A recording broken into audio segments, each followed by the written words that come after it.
I'm sitting here with Brother Freedom. Thanks for showing up, brother. Always, always. Always a pleasure. Yep. I got some questionnaire itinerary here that I want to throw at him, and I want to thank him once more for taking the time out to be with me. Fresh off the bars, Yeah. down low, it's working out. Yes. Were you really? Yeah, that's where I'm coming from. That's what's up. That's what's up. Okay. All right. Black people. We refer to ourselves as brothers and sisters. Why? The black social climate dictates otherwise. Right. The end of the Jim Crow era also put an end to black people's urgency to respect, protect, and be cohesive as a community. No doubt. So I'll get right to it. Sure. I don't really want to talk. Well, I do, but we could make this a series because it's so extensive.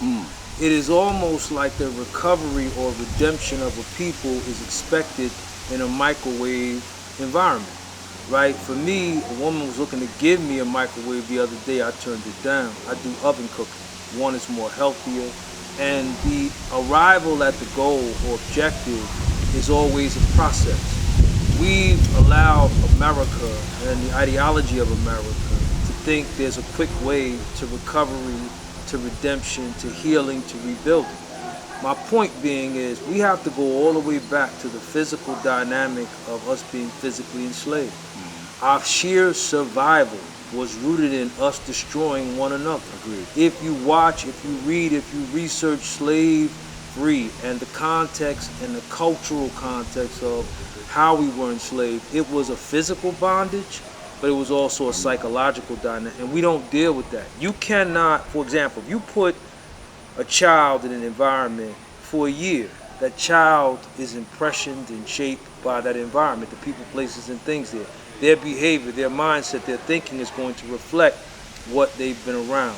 You can't expect the people who have been physically, mentally, psychologically, emotionally confined, enslaved, beaten, destroyed to a degree for 400 plus years to recover from that. Right. Best parallel I would say is the Holocaust, where 6 million Jews were killed, right? The Jewish community was empowered with millions of dollars for them to rebuild and heal. Yes. And they have done that. As a condition of Germany's surrender to the United Forces, they had to reparate the Jews. Right. However, I would argue that after slavery, we had no knowledge of self, no identity. It was stripped from us. Right. The Jews knew who they were after the Holocaust. So it's twofold, Yes. right? So whenever I build, whenever you and I build, it is always the external dynamic of what is happening to us, but most importantly, starting with our recovery in the mirror.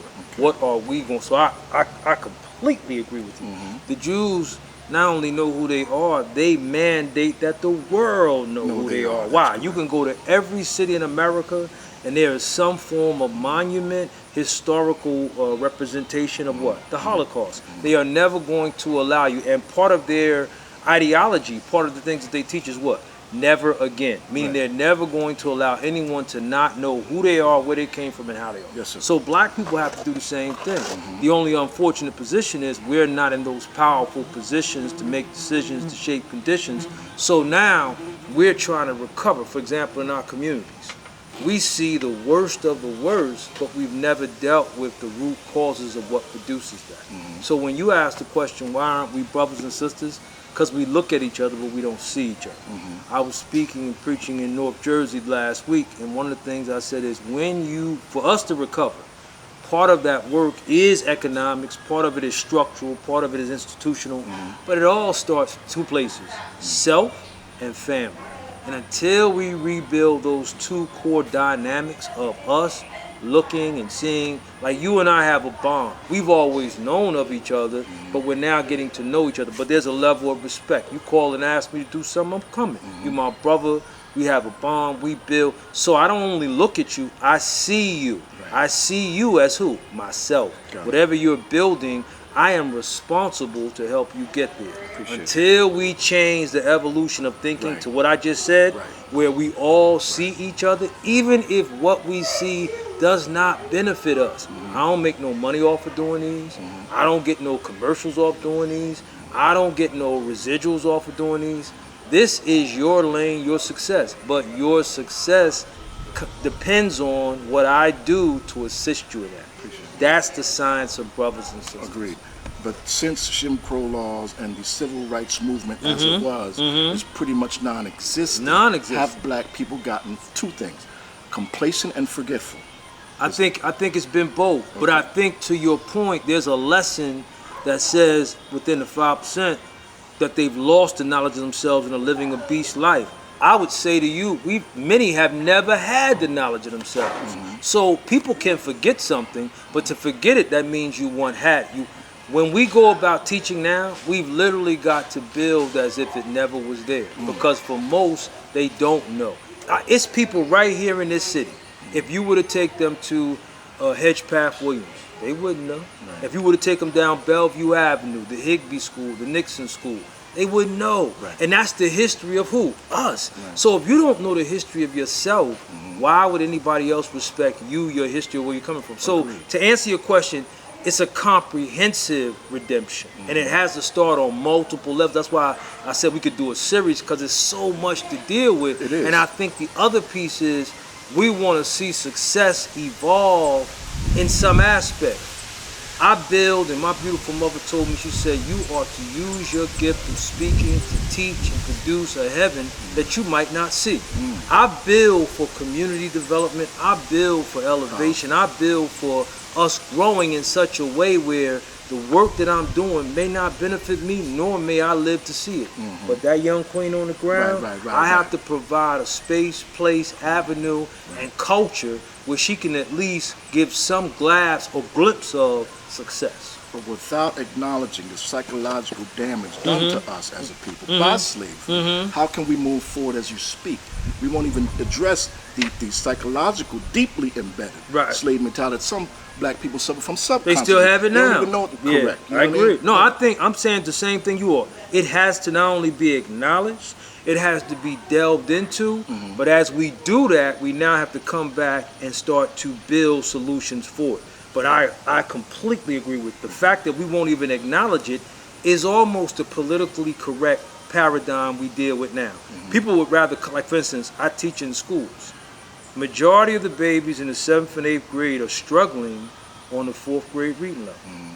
Did you hear what I said? Yes, sir. But if I say that in forums, people will get angry because it'll make them not feel politically correct. Well, you want to be politically correct, or you want to deal with the dynamic of our babies graduating at some point and being functionally illiterate? Which one you want to have? Because if they graduate and they have a diploma but can't spell diploma, what else are they going to be left to do? So I think part of our work, to your question, is getting beyond the superficial, glossy look of looking well, like in our community. Financial literacy for me starts with us dealing with needs and wants, because we want to look good for other broke people or other struggling people. No, you got to bring it back to we're constantly in competition with each other. With the wrong things. Right. I told somebody on social media this morning, I said, you ever notice that the iconic Angela Davis said, racism keeps us constantly distracted, and she's right.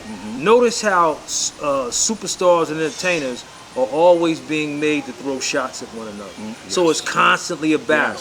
When you look at other communities, they're building comprehensively for control, power, influence. We're sitting around here figuring out who can out-talk, who can out-slick. The best example I can give you, Jim Jones said a whole lot of stuff about Nas. Did Nas respond? Because Nas recognizes one, Jim Jones is him in some aspects. But the other thing is, when people are chasing attention, the worst thing you can do is give it to them. Correct. And then the other thing is, if I'm locked into building for a greater good, I don't have time to respond to that nonsense. Because then when I respond, you're going to respond. When you respond, now we back and forth. You want to get a competition?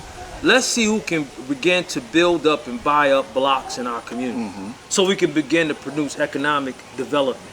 Right? Let's go get with a Mayfica and his extensive experience in community development, entrepreneurship, and building, and build 4 to 5 restaurants in different cities. But we economically build ourselves. But so we first must forge a sense of brotherhood no and doubt, sisterhood no between doubt. us. No, you can't do anything until you do without that. that Right? No, everything we do starts with that. Okay. Because if we don't, now, like I've been in meetings where I facilitated groups coming together. And the one thing the people who were empowering us in the efforts we were doing was saying, listen, keep everything on the same page. 6 months into the deal we had, one of the 5 people tried to broker a side deal. The people facilitating it said that's it. And again, to your point, because we didn't stay as brothers and sisters working for what? One common cause and effort, we defeated the whole purpose. So your point of starting, staying, building as brothers and sisters, you can't do anything till you do that. Because now when I'm doing something, I won't ever undermine you because I see you as what? My brother. Right, first and foremost. First and foremost. Yes, sir. Yeah, so I agree with you. Gotcha. The black man has lost the respect of the black woman. Yes. What role did the black man play in this, if indeed black women are responders to what black men project and carry? I think a large part of that can be seen in the community now, right? So, again, you and I love to go to the root. So the root of it is when you look at the slavery, black men were made to be animalistic. They were called and labeled what? Bucks. They were brought into the woman and the family to do what? Reproduce. Then taken away. So in essence, we became animals where we only produced babies. We didn't have an attachment to, we weren't connected to, and that's part of why you see that psychological thing where a man can look at that beautiful brother walking with his baby daughter, correct? Right? Yeah, that connection never happened in slavery. 400 plus years of us producing. You couldn't have a connection because the white man would sell off your children. You didn't know how long you would have them. But it created in you a sense of disconnect. Right? Yeah. So all I'm saying is, no, there's still no excuse for it because you and I can acknowledge it. Now how do we go about correcting? That's the real work. So you again look at the systemic component or institutional. Now my mother, right, who transitioned 3 years ago, she worked for welfare, Mercer County Board of Social Service, I should say. Part of their programmatic approach is they literally pay the women more to keep the man out the home. So part of the recovery you and I are talking about is institutional, understanding it, not making an excuse. But then the other part is black men have to begin to deal with the signs of the supreme alphabet. 6 letters F. F means father. Fatten he or her with the knowledge of themselves, family, community, nation, world. We have to get back to being fathers, but you can't do that until you learn the science on how to be a father. Now we're talking manhood. Now we're talking manhood, which is the first degree of fatherhood. So to answer your question, we've got to go back and cultivate manhood, being responsible. What does that look like? Baldwin says if manhood only existed or only its requirement was biological, the world would be full of fathers. No, it requires a mental, a physical, a psychological, comprehensive responsibility to being the man. Man means mind or intelligence. So I'm not just the physical component that produces the foundation in the family, but I'm the living embodiment. I'm the example. I'm the barometer. I'm the foundation. I'm the provider. And I say this to brothers who have babies and they use it as a competition like, bruh, if you and your baby mother don't even get along, guess what I have for you? 2 words. So what? You still have a responsibility to make sure you and your babies have some form of connection. Now, your last part of the question deals with the woman. We have to rebuild relationships which have been broken because many women, unfortunately, take to that being a competition too. How can I be vindictive? How can I keep them separated? And the babies become pawns in a chess game that we can't. Right. So when women get to that place, we have to work with them on that. But a lot of what you see the women doing is a reflection of what the man has done or hasn't done. Because in the universal scope, the moon is only reflecting what? The sun. And if the sun is out of pocket, giving bad light, distorted, broken, that's what you see in the woman. The Honorable Elijah Muhammad said it so pure. When you teach, empower a woman, you empower a nation. And we know we cannot build our family, our nation, our communities without preserving the best part, which is our babies and our women. But a man can't teach and empower if he's lost his way. No doubt. And pretty much push aside manhood. No doubt. And replaced it with the fact that he's an ATM machine. No doubt. Thus trying to buy his way in a woman's life. That does not gain her respect. If anything, she now sees you as an opportunity. Right. You know what I mean? I agree with that. A component in which to survive. Love ain't got nothing to do with that. And I think part of that has to go back to your first point, which we really didn't delve into, and we can do it on another series, man and woman have to be more selective in how they engage.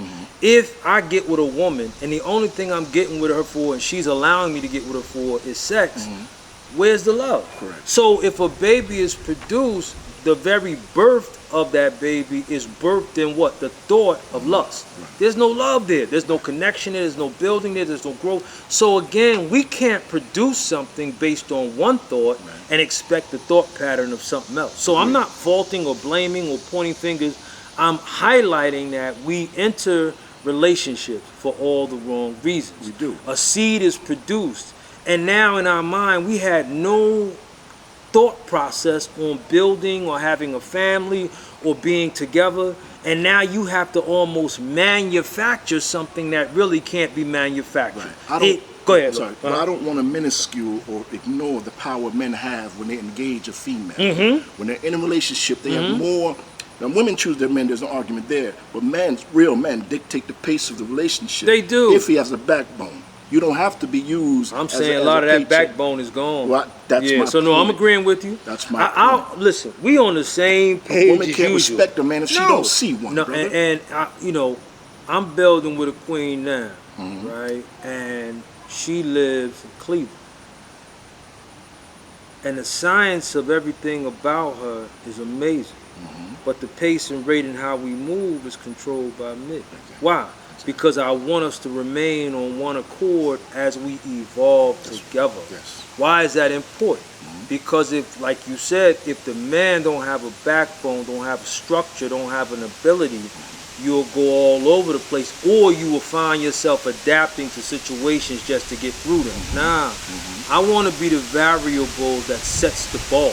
I want to be the individual who moves the compass. I want to be the person who is if you look at women, my mother was independent in thinking, but when it came to decisions about the family, she always came to my father. Women need to have confidence that they can come to you and you be the first part of that degree, which is leadership skills. Leadership. And that's not something somebody can give to you. You have to earn that. And you have to go through the process of being trained in that. One of the first things the Nation of Islam, the Nation of Gods and Herbs deal with is manhood, womanhood, what? Training. So you get into the science of learning what's required. You can't just pick this up and put it down. Like you could have a woman that's dressed in 3/4, but if she don't have a 1/4, which is the knowledge of her culture, it's just a dressed up illusion. Agreed. You could have a brother who has the bow tie, the shirt and everything on, look sharp. But if he opens his mouth and out of it comes nonsense and fanatical foolishness, he gonna take her in the wrong direction. So again, your point is on point. It starts with the man. Agreed. This physical says absolutely nothing to your point. Yep. What you're looking at is just eye candy both ways. Both ways. But the minute the person articulates it, you can already tell it's not on your level. The science of wisdom is not just intelligent behavior, but it's discernment. So I tell people, what's the mathematics? Knowledge, wisdom. Knowledge to wisdom. Observe the language being spoken. She could have the best body in the world, but I'm listening to her mind. I'm asking questions like, tell me about 3 of your goals. Tell me about where you're going in direction in life. What are the things you're looking to have, to build, to bring forth? And if you keep hearing nonsense like nails, feet, and a party, that don't make her a bad person, just make a bad situation for you. Agreed. I'll close with irresponsibility. Okay. Because casual sex is supposed to be casual, particularly if you and the female have no bond, you have no intention to create one. A child should not be brought in the mix to this. I'm gonna get deep here. And I think too many brothers, every time you lay down, here come a child. Thus, we have a generation now of women raising children by themselves. I'm gonna speak for me. That's complete irresponsibility. I agree with you. I've gotten to a point now where I'm so in tune with where I'm going and what I'm doing. I don't waste anything. Me laying with a woman just to have physical pleasure is waste. Gotcha. I'm not being corny. I'm not being a nerd. I'm just saying what you're saying. It's going to get to a point where something can potentially happen. Now what? The 31st degree and the 1 to 36 has 3 words. Then what happened?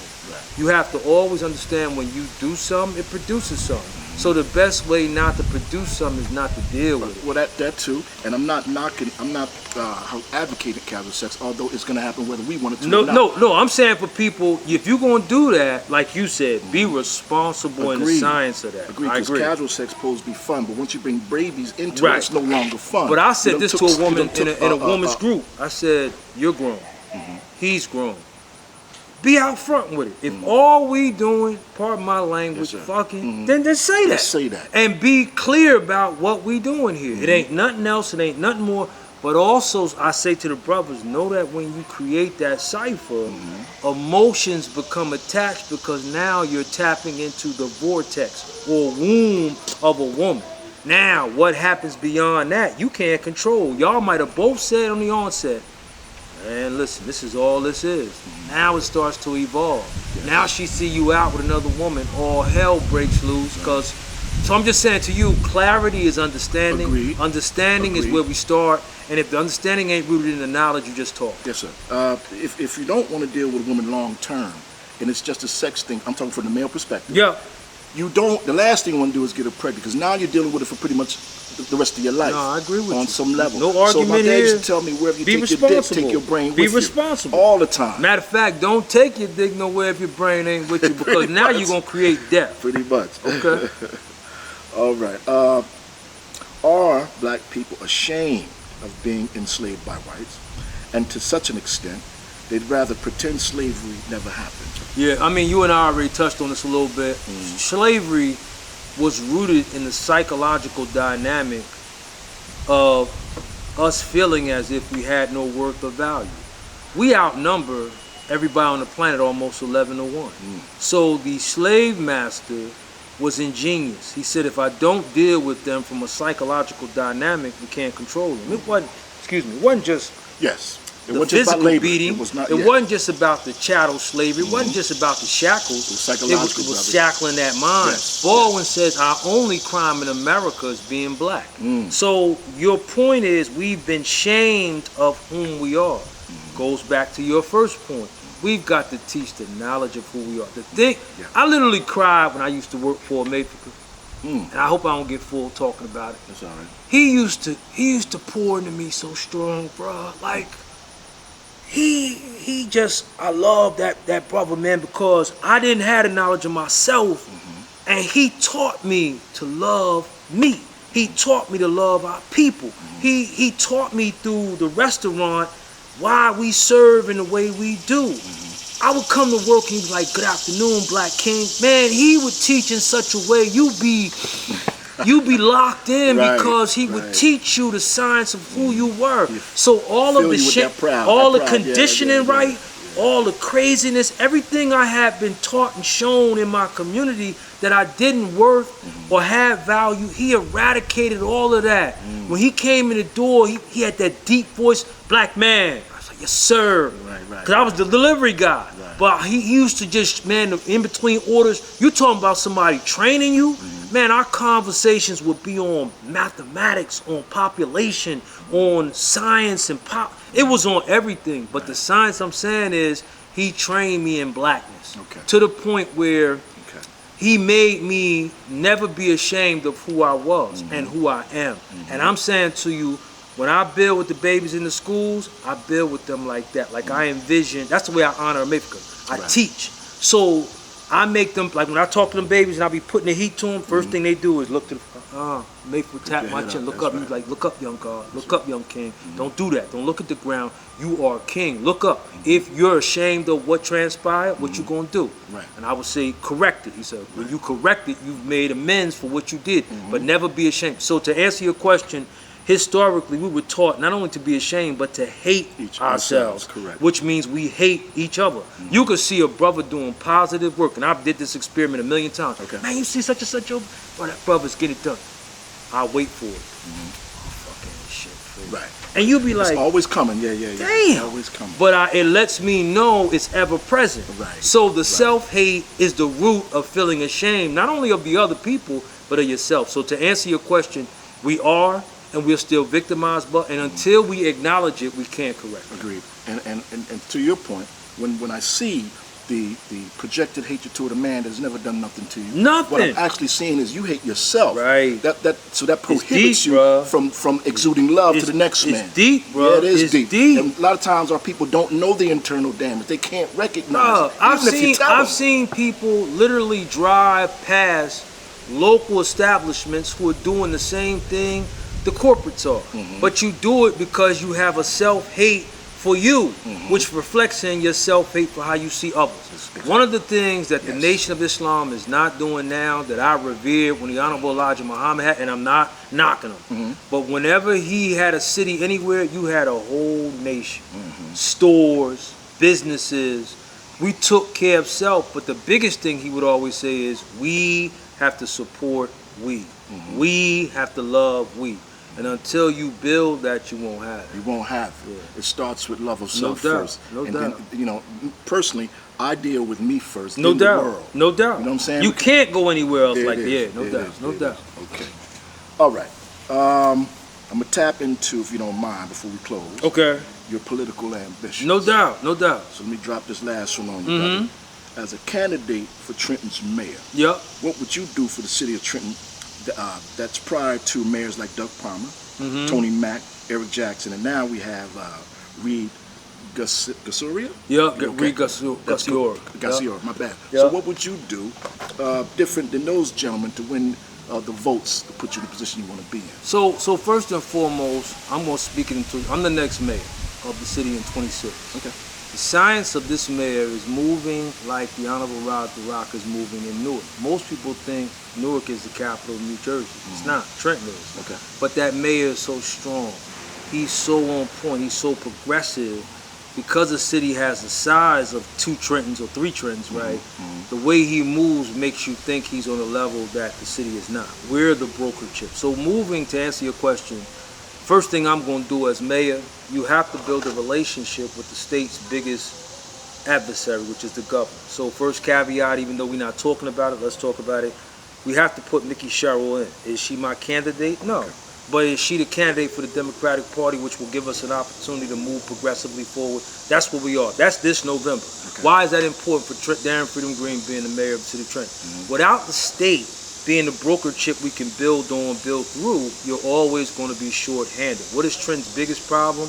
Every time you talk to them, they never have enough money, funding, resources. Okay. The biggest funder comes through the state. So what many families are experiencing now, and I'm just teaching a little bit, is the big bills cut into their resources, their family dynamics, their programs, their resources. That came from a federal level, from the Trump's big bill.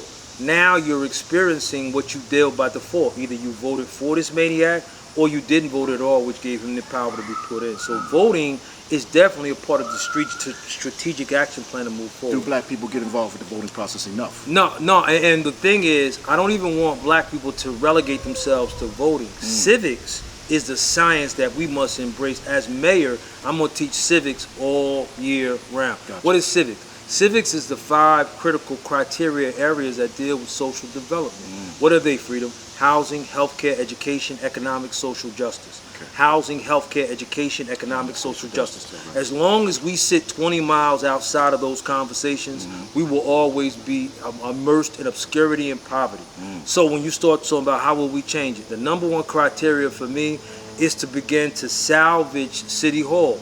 I'm going to have a forensic audit I'm just going to give you one piece. So one of the things is bringing in City Hall to become efficient and effective institution of governing and servicing.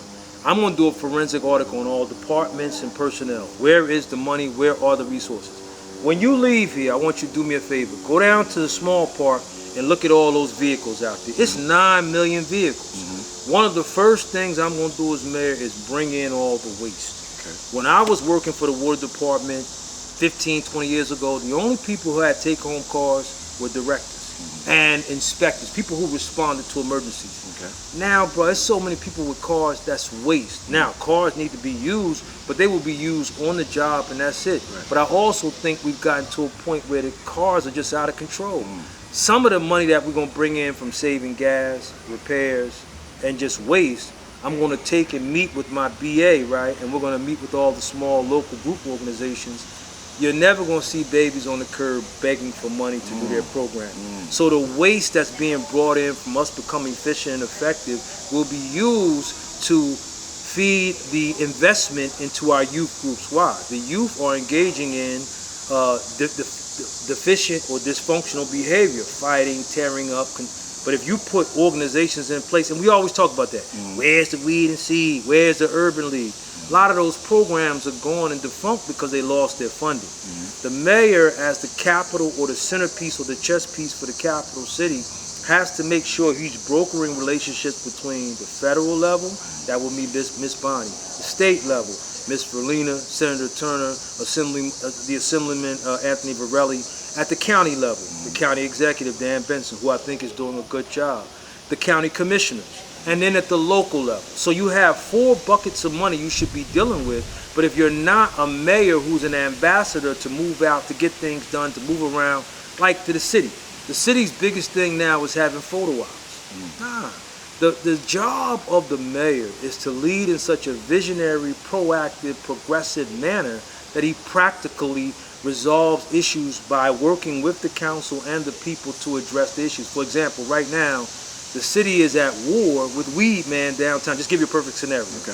As mayor, I'm bringing in the Weed Man, I'm bringing in the council, and I'm bringing in the community. Right. 4 ward meetings in all 4 wards with the ward reps. And we're talking about how do we address the issue downtown. I gave a few solutions. You work with the Trenton Community Street Team, which I'm a part of, salute to Perry Shaw, and the Salvation of Social Justice, who's another street team. Why you want to work with them? Most of them are returning citizens who have connections to the streets, but also know how to deal with the mental health, the abuse, and the addictions of many of the homeless people who are in that area. City Hall has people who are addicted, homeless, living on the side of it. You need people who know that experience to be able to address that. As the mayor working with the council and the community, we come up with a collective and comprehensive solution to how to address our issues. You can't just shut it down because now you're shutting down the business district. Am I against what he's doing now? No, you got to do that now because it's out of control. But 8 months ago, we should have addressed this situation. So it's safe to say you're hands-on with gotta not be just the hands-on. system, Right. but the community. You listen. They You are not one and the cannot, same, like you though. and I was discussing earlier about the black man, black woman, black child within the circumference of our family and our community. You cannot win without all pieces playing their part. Yes, sir. The city is working on a 3-pronged government: the mayor, the council, the people. We can cuss out and point at the mayor and the council, but we also have to always start with self. When I ran for mayor over 8 years ago, I think it was 39,000 registered voters, right? Less than 9,000 came up and voted. That means 31,000 people could have participated, so they didn't. The question isn't the indictment on them. The indictment is on what are we not doing as leaders to get them to feel like they're a part of what we're doing. Trenton is not Darren Freedom Green City. It is our city.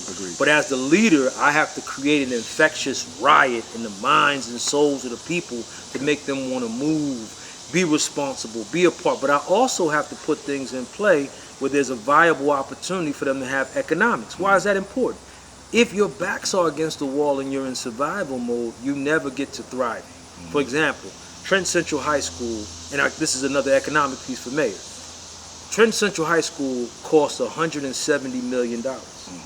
Most of that money came into Trenton and left Trenton. As mayor, no projects will come through here unless on paper I'm allotting opportunities, resources, and fundings for small businesses that live here. And I'm not just talking about construction, which is what we relegate ourselves. I'm talking about development. I'm talking about architecture. For instance, if you and I have a meeting, and I'm a part of the SLT for Trenton High, which is a school leadership team.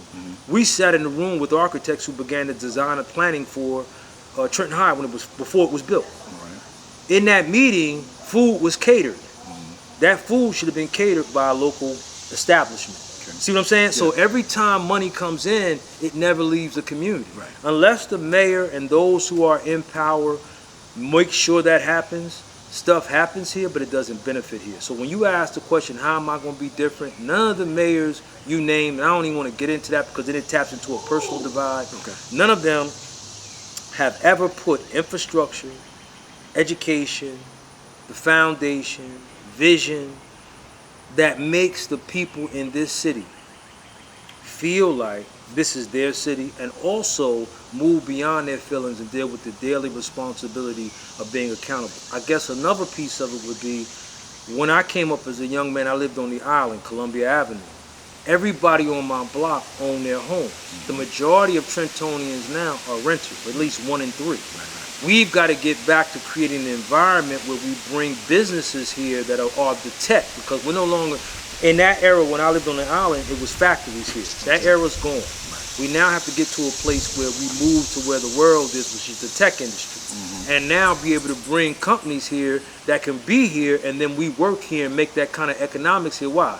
There's developmental programs to buy homes here. When you have homeowners on the block, they become people who are vested. You treat something differently when you're invested in it. My next question may or may not be political. In fact, it's my final question, and I'm trying to build off what you said. The black community has no ownership of anything. The bodegas, the liquor stores, what have you, is owned by other ethnicities, mainly Hispanics, your Middle Easterners, what have you. And have we dropped the ball? We have. Because when I came up, we have. Every bodega, liquor store, it was our money. And it stayed within the community. But that's a part of the home ownership too. For example, I'll give you a first example. I met Mayfica through walking down Stuyvesant. On Stuyvesant at that time was a Mayfica on one end, Mr. Ernie at the VIP, the barbershop. I worked out there cleaning up the hair, like I was employed, right? But I also saw black men owning the establishment.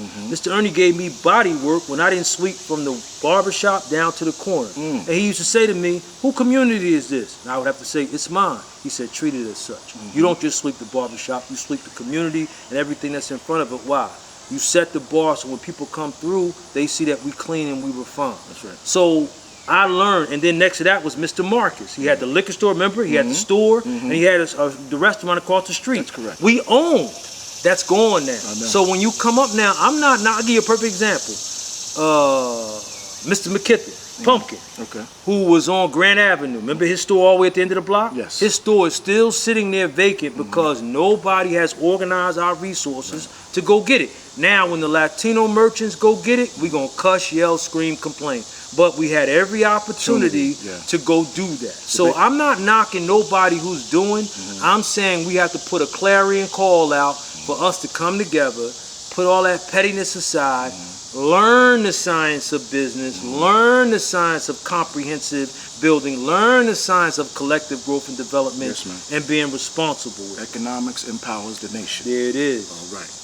Okay, brother, thanks a lot. I can't thank you enough. Let's get chapter 2 next week, because I'm amped now. Brothers and sisters, freedom. We got another one in. Please check it out and subscribe. One love. Peace. Peace.